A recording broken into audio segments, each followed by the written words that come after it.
फक्त 5 मिनिटांमध्ये बनवूया चमचमीत सुकी भाजी।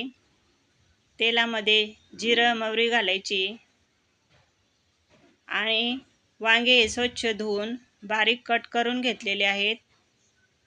तर त्यामध्ये वांग्याच्या फोडी घालायच्या आणि गॅस हा एकदम स्लो ठेवायचा। एकसारखं हलवत 1 मिनिटभर परतून घेतलं। हळद घातली, काळा मसाला, लाल मिरची पावडर, धने पावडर घालून हलकंसं परतून घ्यायचं। तर वांगे हे छान असे तेलामध्ये सॉफ्ट झालेले आहेत। तर याला शिजण्यासाठी जास्त पाण्याची आवश्यकता नाही आहे।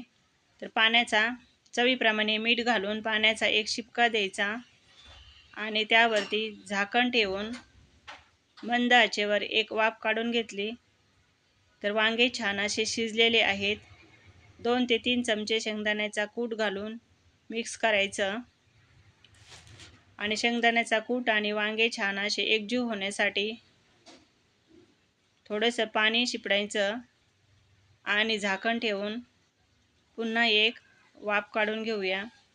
तर ही वांग्याची अतिशय चमचमीत अशी भाजी बनून तयार झाली। व्हिडिओ आवडला असेल तर लाईक अँड सबस्क्राईब।